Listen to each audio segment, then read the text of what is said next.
All right. This video is going to be a little bit different than most videos because it's not exactly a well-planned video. This is a proper behind the scenes of a lighting tutorial that we made quite recently.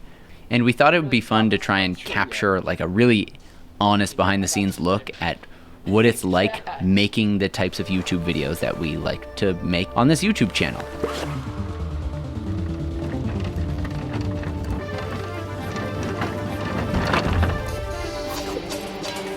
Welcome to the world of lighting. A world where technical know-how... So hopefully you'll get a better idea of what our idea generation process looks like, what a collaborative workflow looks like, what thinking on your feet and goofing off and still having a good time, all while doing what you love, looks like. Oh, no! There was just one way to do something. Just take a little bit, if you can. Is it all of it? Yeah, and then all of it. Well, this is how the video starts. Is I'm gonna fly down into the chair. Just gonna land on my head.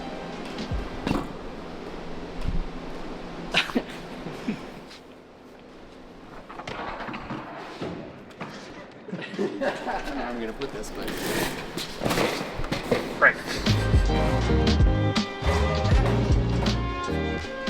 Hot sauce! I found it! Brandon's hot sauce. I was looking for that earlier. You wanna smell it?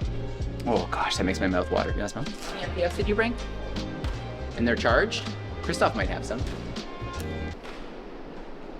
Look at how much dust and just like debris is in the fans of this P60C.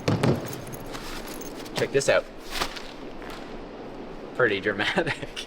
The original plan for this video was to showcase a lighting technique that our good pal Baby Davey showed me and used on a couple of videos over the last couple of years. And that's a technique we've been calling a cool top and a warm bottom. So we came into this project assuming Dave would set up this lighting setup that we've done before. We'd film him do it and then, record a talking head after, and now you've got a full YouTube video. That's not what happened, because when do things ever go according to plan? How did we damage this so much? While we were thinking through this video, there was one thing that kind of kept going over and over in my mind, which is I just need to find some type of intro, some hook that I enjoy making in order to motivate me to keep making the rest of the video. This is steel from the well-known photographic brand Newer. And they've never let me down. What could go wrong? Probably nothing. That's my motto. And while we were setting up for this first day of shooting, I had come up with an idea to have this cool light and a warm light wrapping around my face to kind of give the viewer this idea of, how are you supposed to light things and what color temperatures are you supposed to use, and shouldn't you never mix cool and warm lights? The initial idea, I think, was to light you poorly. So although it was funny and cool and it looked like you were in like a carnival ride, it would be a terrible dramatic talking head interview. Yeah. And I thought, you know what, if we could capture just that idea, that is it cool, is it warm kind of feeling, then I think we'd have an intro that works well for this video. This is gonna be epic. This is gonna be really, This takes the video into a whole new direction. This takes it there. This is for sure takes it there. Why does it just seem like that side is heavier? Hey, Mr. DJ, gotta get that read. But as we kept kind of building more and more into this idea, the concept of this intro just kind of got a little bit away from us, and it kept building larger and larger until we got to, what you'll see pretty soon. That's the thumbnail.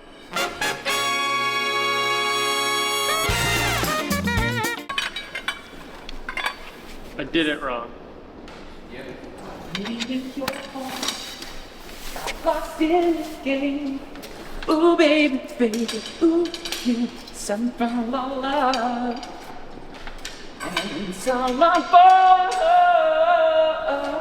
I'm not that innocent. So these are what's called very strong magnets. Yeah, it sucked you right in, didn't it? Oh no. You know when you're buttoning up your shirt and you don't know where you've gone wrong? So somewhere along the way. Patiently waiting. This is the Came TV dolly that we have. It's got this Allen key. Nope. No? No. These ones. Oh no. Is it the wrong one then? This has been the Came TV product review for this dolly.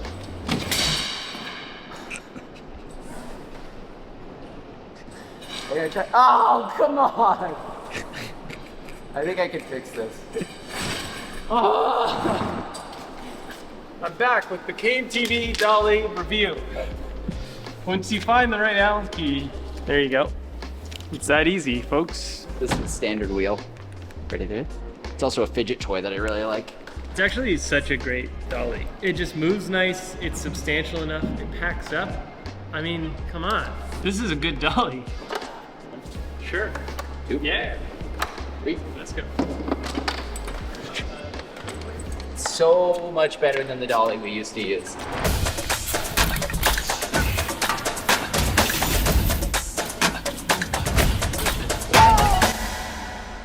It's pretty good?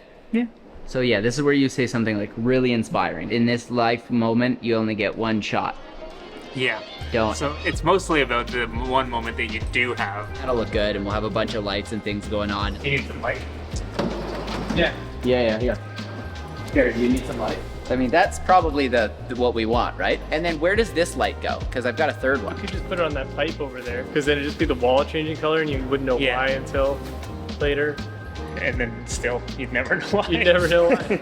Since this intro was a very new idea that I had come up with on the day, I had Dave and Zach continue to if I can build secure it. this lighting setup while I went back into my office and started typing out a script, kind of a thesis statement for the video. That's how you do it.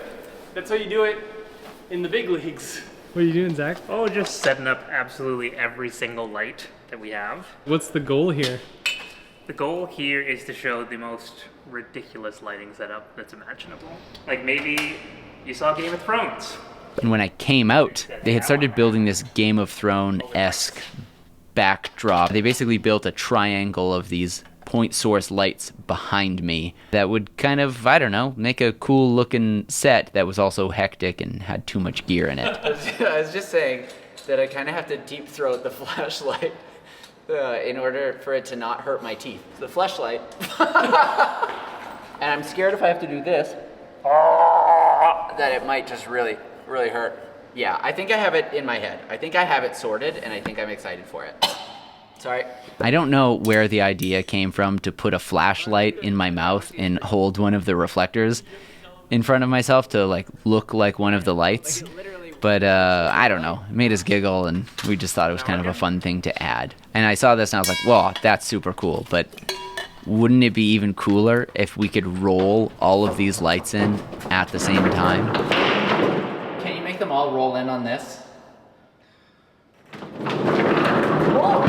So we quickly disassembled those lights, put them on this big rolling platform that we have for some reason, got out my Jackery like 1,000 watt hour power bank, and powered all of those lights off of that Jackery simultaneously. As we kept trucking along and trying to build this somewhat elaborate introduction to our lighting video, it was becoming pretty quickly apparent that we were not going to finish this whole YouTube video in one day. We really were only going to get to finish just this intro shot idea that I had, until we would come back the next day to shoot the proper cool top, warm bottom lighting setup.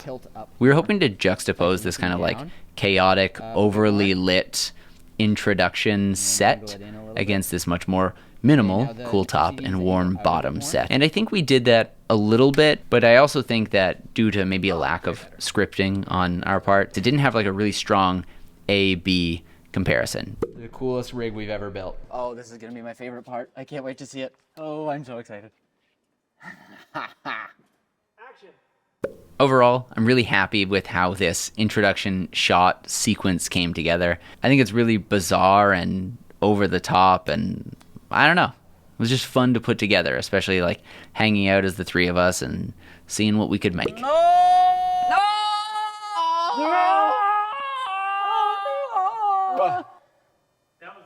Was it? That was the one? There were two P60Cs mounted to the marble orbit above my head, you know, with the warm light and the cool light that would wrap around me. But unfortunately, one of those lights was tilted a little bit more, so it was facing the other light. And what that ended up doing was actually casting a shadow of that other light on the back wall. It is what it is. I think there's enough going on in that intro shot that maybe it's more forgivable, but yeah, accidents happen. Overall, cool shot. I'm happy with it. Let's move on to the next day. Wow, that was so much more work Yeah. than would have been advisable for a video like this. Definitely. And that's, oh, sorry, it's Steven Spielberg. Hello, welcome to Jurassic Park. Day 2. We're about to set up the good lighting setup here.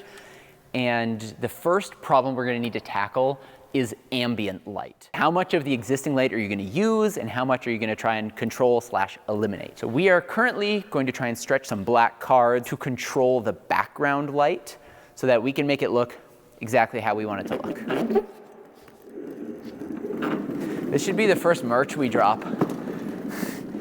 The 5 light. Brought to you by Aperture, Amaran, and Dado Light. And Jackery.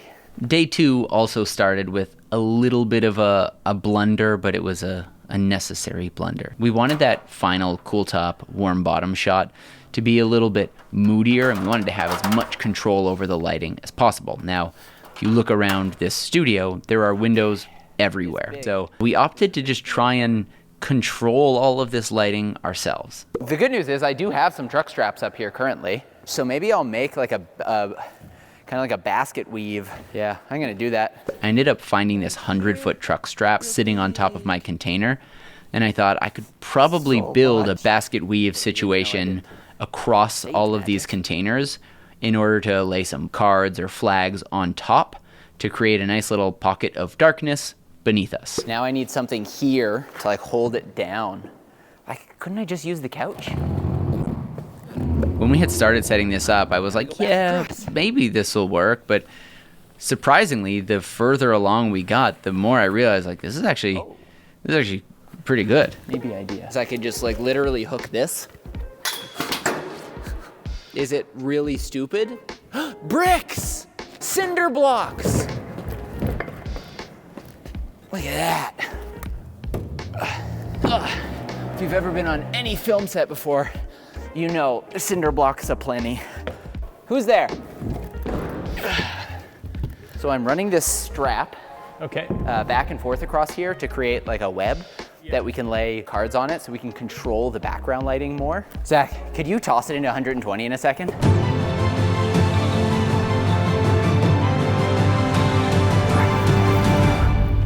Thanks, Sony. Ready? Ready. Yep. That'll fix itself in a second, right? As most things do. Can you say welcome to my web, Jesse? Yes. Welcome to the World Wide Web of my web. Oh, we'll need some clamps. There's the 2 from my curtain we can grab.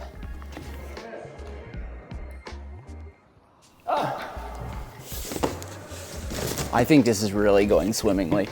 I really like it. Thank you. We definitely need more clamps.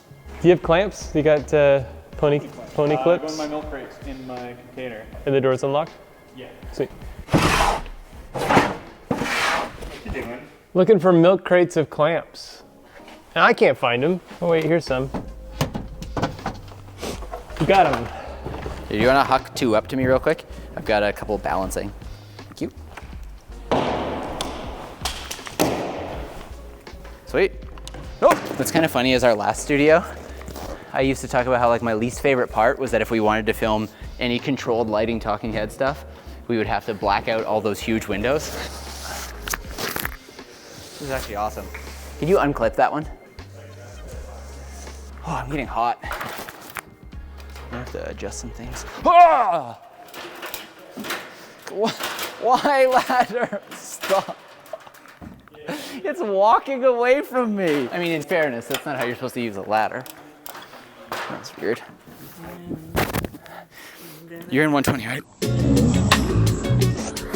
I mean, this is, I think, just an exceptionally good idea. Once we got that roof ceiling spider web net thing built, we figured we should start setting up our set down beneath so we can start at least testing the lighting and seeing what we'd need more of or less of. But first, we needed a camera and a chair and a subject. Yeah, can I pass this down to you? Maybe not. There's blankets in it. Yes, there is.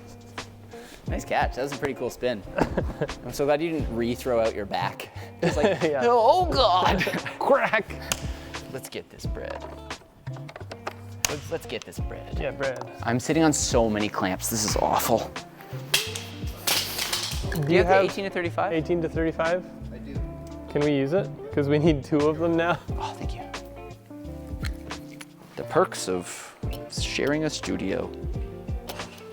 I was thinking we would take the lantern and mount the X100, the June X100 here. We chose to use that June X100 bicolor light as the overhead just because it's so small and light. Which is so tiny, it's the size of a camera. It looks like a camera. It might be a camera. So it's easy to just use like a Cardellini or a friction arm or whatever and have it held over top. In retrospect, I probably would have used something brighter, like a 300X or something like that. Because if I remember this correctly, David said you really want that cool top to be about twice as bright. You want that cool top to be at least 1.5 to 2 times, probably 2 times brighter than that warm bottom. That's important. I can't see. Yeah. But because, as I had mentioned, we're battling the daylight in the space, We tried to control every ounce of it, and that really bit us in the butt. So we had that X100 all the way at 100% brightness. But when you're also trying to balance it with another light source and the actual ambient light of the space, it can be a little bit Here's my tip. limiting. Look for where the light is good. And if you can use that to your advantage, you're gonna move so much quicker. Such as today. Yeah. We set up a couch and 1 light because this room already has 6 windows right here that are just a natural motivation for our key. And all we had to do was move the couch here, put that light up, put the camera there, and we're ready to go. It's like a mousetrap, this light. Hanging from that X100, we had Dave's aperture lantern. Along with that lantern, it has this big old skirt that it wears. is it easier to skirt? Myself? Yeah. Yes. Is it easier to skirt on the ground, or is it easier to put the light up and then skirt it? I will skirt it now. Yeah. Yeah. Okay. And you can take that skirt and put it on the sides of it in order to have like a really focused beam of light going beneath it. Dave calls it An alien abduction light. It's not extremely motivated because we're setting up a scene here that isn't really motivated because there's no windows. So we need something that looks like studio lighting, and that's what we're going to do with this. We might have to take this down. Can we take it down? It can be taken down. Yeah? Yeah. It would be a lot cleaner if we Yeah. Here. I'll pull the arms off first. did. This light reminds me a lot of the Black Knight from Monty Python. I move for no man. God, I always forget how much spinning is involved. Does it look like it's almost out? Oh my gosh, my arms are so tired. Yeah, you keep your hand under it. Okay. It's that easy, folks. Another good thing about this skirt is it's going to block light from coming back at the camera and flaring our lens. Because it isn't just going to be a hair light. This is actually going to be technically our key light. It should be coming down across my face. Should I run power up to that rather than running off the battery? Absolutely, we should.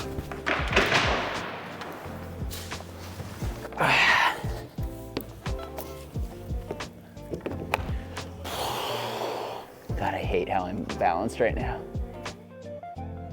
Yeah, that's a lot of light, huh? It's open, by the way. That's good. Sorry, Brandon.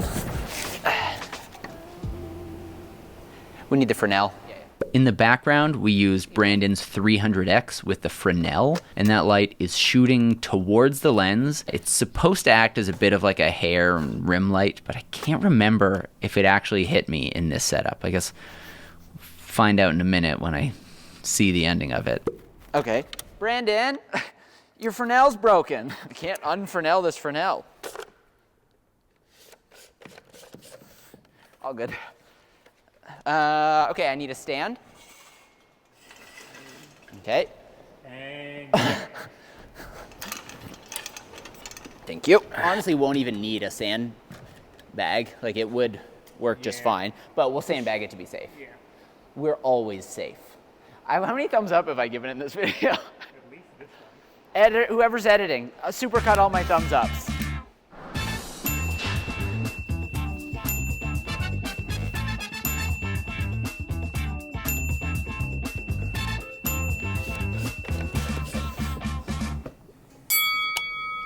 That's pretty well placed. Yeah, there it is. Look at that. That's that little reflector board. Listen to Dave. One of the next things we're going to do is use this. And we're actually going to put a light behind Jesse, and this is going to fill in all his shadows. Right? Yeah. Right. We're making a cool top, warm bottom. Is anyone else blushing? Is the wackiest setup we've built in this space? Maybe. Is it wackier than the setup last night? I don't know. Last night was pretty wacky. Did you forget you were supposed to be talking? You just like left me hanging. This setup had 3 other lights. One of those lights, I'm sure I'll tell you about in a second, which is the little dado light, focusable Fresnel spotlight. Focusable Fresnel that I have. One of the first lights Zach and I bought together. And we have that lens shooting hard light right through these windows. We can just focus how tight or wide the spread of the light is, which is just helping make these kind of really cool directional lines, enforcing that natural vignette we're trying to get in the shot. As I adjust things here, that's a little better, you know? In the end, we ended up swapping out that little dado light for an Aperture 60X, which does pretty much the same thing, but is much brighter and has better LED color quality. So I think we should just be happy with being quite good. Yeah, I remember when I said that this second shoot day started with a bit of a blunder, which was having to try and block all of the light coming in from those windows behind us? We spent so much time blocking out that light and building that spider web and setting up our shot that by the time we were ready to shoot, the sun was now setting on the opposite side of the building and shining right into my face. I almost can't imagine the sun having come in and ruined this in a worse way. Another cloud will roll through. That's one thing my grandpa always used to say to me. He says, son, is the son of my son? Yeah, I actually think this one, if we just walk this back, this one. So we tried to make some DIY flags out of sound blankets and C-stands that we had laying around. But really what it came down to was just waiting for the clouds to go by and block the sun for just a minute or so that I could record a little bit and then stop when that sun would come out once more. It's dimming. It's dimming. It's definitely dimming right now. It's dimming! Oh, it is actually happening. Oh, what a relief, huh? The sunset damn near drove me to drink. Nearly. We are so close. Like, it's getting worse. Well, despite our giant blanket fort blackout top thing we built, it seems that the sun has found its way to ruin everything. So let's move to the next part of the video. Despite what it might look like based on the amount of C-stands and flags and blankets and lights we have set up here, this really is quite a simple lighting setup. All you need is a pocket of cool light coming down, backlight that can bounce back into you to just fill in some with warmth, lighting up the window on the wall, and a little bit of the texture on the other wall, making the third wall behind me glowing with a warm light. This is a lighting technique that I'm sure we will experiment with more in the future and try to dial it in a little better to see what the limits of this lighting technique are. Overall, it was a really fun video to make. I think the results were quite cool. And yeah, I hope you loved it. Thanks for watching this video. See you in the next one.